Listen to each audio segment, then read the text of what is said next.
Thank you so much. That talk was wonderful. I do want to say that when my children had their bat mitzvahs, I won an award, and it was the not so bad mother after all. So I never tried to achieve being a good parent. I just wanted to be the not so bad parent. So if all of you are in the good parent range, you're doing much better than I did.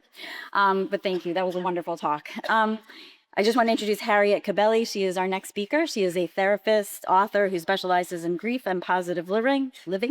She guides people through loss, major life transitions, and the road to rebuilding and renewing meaning and purpose. This sounds wonderful. Where I saw it, I took her. Yeah, she's not speaking. Okay, slides. Put this where here? Oh, you send it like that. Maybe on your scarf. Here? Wherever you put it, I'll turn the volume up. You got it? Okay. Good. Perfect. You hear me? Yep. Yeah? Okay. So my name is Harriet Cabelli. I'm a licensed clinical social worker, and I just want to give you 2 minutes of my personal journey. First is I have 3 daughters. My middle daughter was born with disabilities, but when she was 12, she developed ulcerative colitis, which was managed fine for 6 years. And then when she turned 18, she had a major flare-up that was not able to be controlled with standard medications. We tried a different type, more of an experimental one. She was the 1 in a million that got a secondary infection from this medication to try to get her flare-up under control. And she ended up, at that time, Cohen's was called Schneider Children's Hospital. I'm older, my daughter's now in her 40s, so I'm giving you the end result. She's a walking miracle.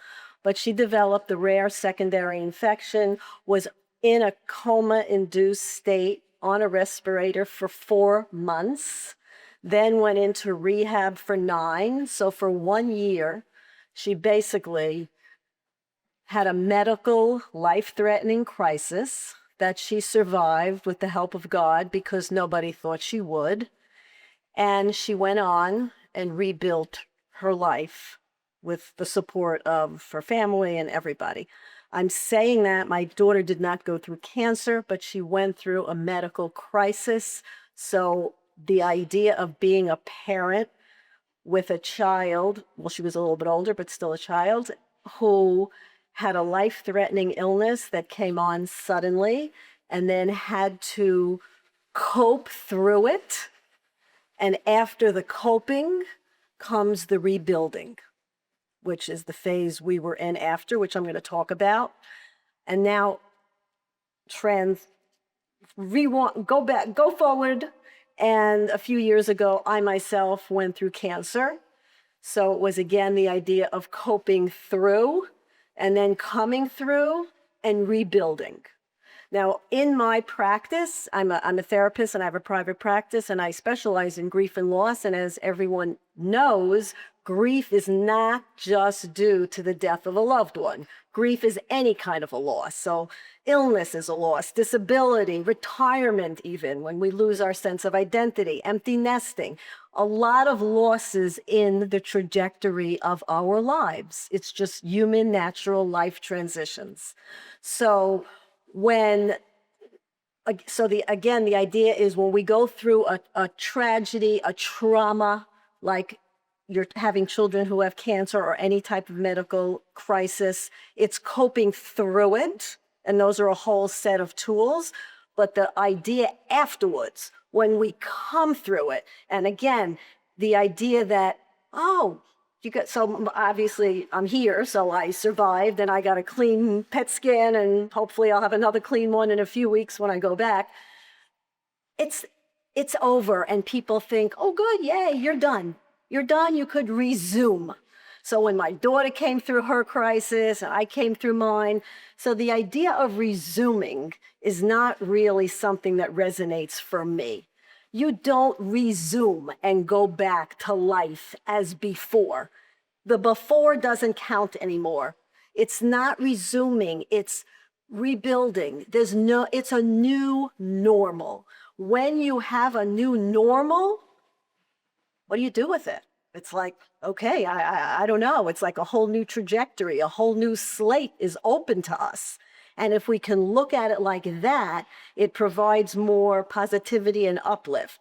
So it was mentioned, Dr. Levy, first speaker, I think, talked about post-traumatic growth. So that is a concept that I don't know if everyone is aware of it because it's so popular to talk about post-traumatic stress syndrome. Everybody hears that all the time in the news all over the place. Post-traumatic growth came out in the 90s. Two therapists coined the term. So how is it different from the idea of resilience? Resilience, as we're here, we're all here, we have resilience. We're guiding our children through horror shows and dealing with it ourselves. Resilience is the ability to bounce back. So if you just even think of a trampoline, you're bouncing, you're landing, you're bouncing, you're landing. And that's great. And we need resiliency tools for ourselves, for our kids, for everybody, so that we don't curl up in a ball and just hide under the covers, which sometimes is okay too, but temporarily, we have to get back out. Post-traumatic growth goes beyond resilience. It's more about, okay, this is what I've been through. I survived. I coped. I handled it to the best of my ability.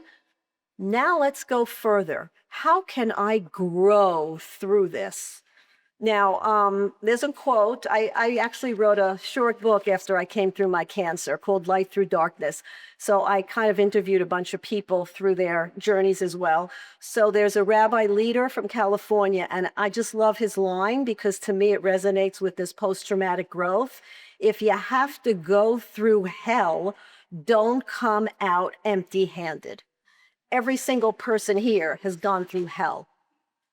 And you know what? The longer you live, you're going to go through hell. As humans, it's part of the human condition. No one gets through this life unscathed. So we're going to go through our share of hells, adversities, challenges, whatever you want to call it. But the idea of don't come out empty-handed, I just love that. What are we going to do with it?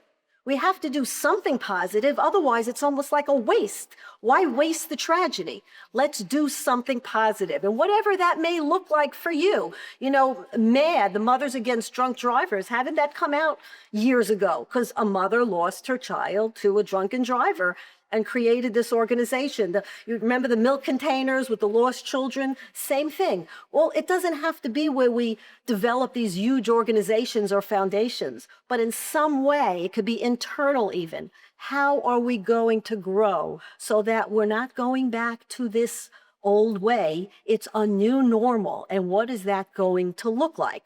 And I know for me, that was my frustration when my daughter was on her better path and she came out after a whole year and relearned how to walk and Matrake came out and breathed on her own. It was like, wait a second, I just witnessed a miracle here. I can't just tra-la, pick up the pieces and resume.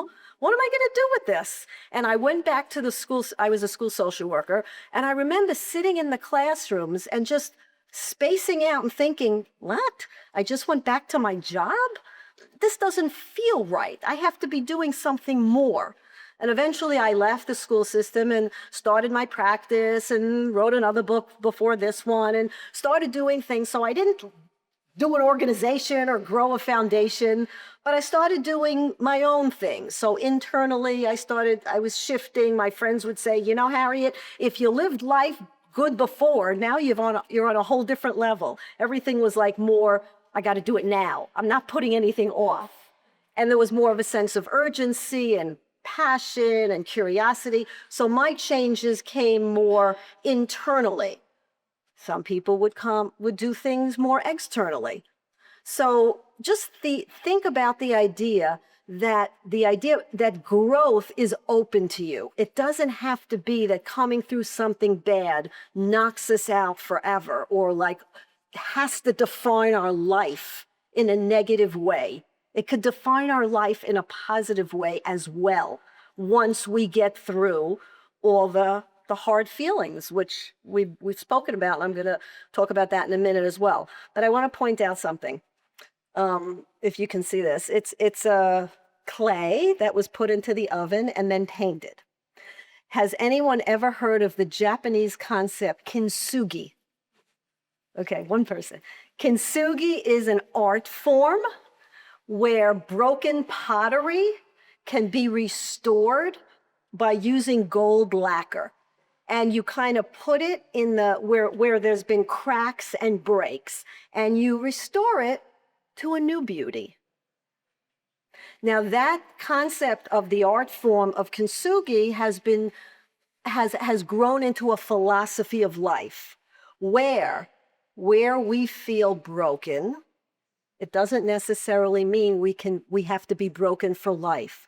We can take our cracks, we can take our wounds, our hurts, our traumas, and grow around it. And there's new beauty to be found and to be gained.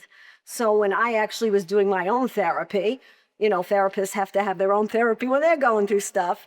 I was working with an arts therapist, and we did this together. And it was like, get the clay, put it in the oven, do what you want, and then crack it up, and then repaint and re-lacquer and have something. So I keep this actually in my office, because to me it's a reminder that no matter how broken we feel, and we're all going to feel it because that's just the human condition, we don't have to live into it. We can live with new growth and new beauty. And that's the uplift. And I'm not trying to paint it as like, you mentioned toxic positivity. This is not toxic positivity. This is taking something difficult and trying to say, I'm still going to have a good life, to do something better with it. So there's inspiration there, I feel. So that's one thing. I want to mention there's 5 aspects of post-traumatic growth, according to the 2 people who coined the term in the 1990s. And one is I should say qualify this. I didn't do a PowerPoint. I'm still the caveman person. So I apologize if you could take notes, but I don't have slides. So there's 5 categories of growth. And that doesn't mean you have to fit all into it or think, oh, I'm not in there, I guess I'm not growing. These are frameworks. Appreciation of life, relationships, new possibilities, personal strengths, and spiritual change.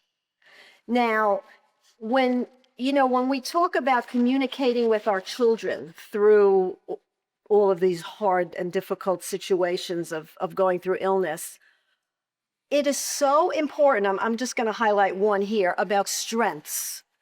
To show children, to verbalize, look what you've come through. Look how brave you were. Look how you handled this. Because let's really understand, what is bravery. Bravery is not the absence of fear or courage. Courage is not the absence of fear. It's having the fear and doing it anyways. Not that we have a choice necessarily. If your child or the person you're caring for is terrified of needles and is carrying on, you're going to say, well, that's not exactly brave, and they have to do it anyways. But it doesn't matter, because after they've gone through that blood test or that horrible pain of the injection and they've come through it, yeah, they were scared. Yeah, they cried, and crying is okay. But there was bravery there. And we want to highlight those strengths that the children, that whoever you're caring for that's been through this horror show can feel, because that's what they're going to carry with them. That would be a piece of their growth. Yeah, I handled this. Yeah, I was strong here. Yeah, I cried, but it's okay. It's okay to cry. Cry is not a sign of weakness. Crying is simply a feeling that I was scared and it hurt, and that's okay. So let me move from that into feelings. And I know you spoke about it, but it's a big topic. And if I reiterate some of the things, forgive me, but we're talking about emotional well-being. And it's one of the, not one, aside from the physicality and the medical condition, it is the most important thing in how to rebuild our lives so that we can maintain health in psychological and emotional ways, right? So all feelings, let's start with that. All feelings are acceptable. We have been bestowed with a palette of emotions. It's not just the good and the excited and the happy. It's also the angry and the sad and the jealous. That's all part of our palette. And I had a professor once in positive psychology. He used to say, we have like a pipeline running through us. And if we shut down one side, meaning the negative feelings, because we don't want to go there, I'm like, I can't feel angry, I can't feel jealous, we're also shutting down the positive. If you're not going to let yourself feel one side, how are you going to feel all the joy and excitement? So we need to allow ourselves to embrace the good and the bad. Doesn't mean it's easy, and certainly for a parent to feel and to witness their child's pain is probably the worst thing in the world, because we feel helpless. We want to fix it. And we know in society, we're a quick fix society. Take a pill, feel better. How long has it been since your parent died? 2 months? Oh, move on. You should feel better. Because we're uncomfortable with hard feelings. As humans, we are uncomfortable with hard feelings. How much more so when we're witness to our child's pain? So we want to make it better. But that's not what's going to make it better. What's going to make it better is allowing for it, is allowing the open expression, is allowing them to sit with their feelings. And I'm going to read a beautiful quote from Brené Brown. She says, "Together we will cry and face fear and grief. I will want to take away your pain, but instead I will sit with you and teach you how to feel it." So as hard as it is, we need to do it, because we need to allow our children to feel, and as was said, to normalize. Of course it's scary. Of course the scan coming up is terrifying. Yeah. Of course you're scared of recurrence. Yeah. Because the more we disconnect from it, or the more we push it away or try to deny it, the more it's going to pop up. So, they say the way through it is through it. To get through it, you got to go through it. It's almost counterintuitive. You want to embrace the negative so that you can handle the negative. You don't want to push it away. It's like, just think of that tube of toothpaste. The more you push it down, it's going to come out other places. So that tube of toothpaste, it's going to start coming out on the sides. It's going to ooze out. You want to push down those feelings of pain and anger and jealousy. It's going to come out somewhere. It's like when a 3-year-old has a newborn and they really want to put that pillow over the newborn's face because they're jealous. They're jealous. Jealousy is a normal feeling. Why shouldn't they be jealous? We experience jealousy. It's the action that's not appropriate, but not the feeling. The feeling of jealousy is appropriate. So we say it, we express it, but we limit, of course, the action. So it's limiting actions, not limiting feelings. And I think that's a very important distinction. And I think the hardest part, again, for us as parents, is sitting in the pain with our children and their fear, because it's our fear as well. Whatever our kids are feeling, we kind of feel it as well. We're all like together in it, osmosis, a sponge, and it's tough. But that's our challenge. And we need to do that for the health and well-being of our children and actually of ourselves. So I'm not watching a clock. There's 2 more main things I just want to say. I think it was you who mentioned toxic positivity. So that's a popular term nowadays, toxic positivity.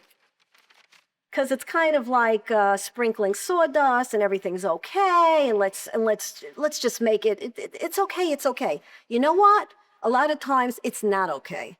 And it's okay for it to be not okay. In fact, there's actually a book called It's Okay to Not Be Okay, by someone who wrote this grief book. We're so quick, we don't want to think that, it's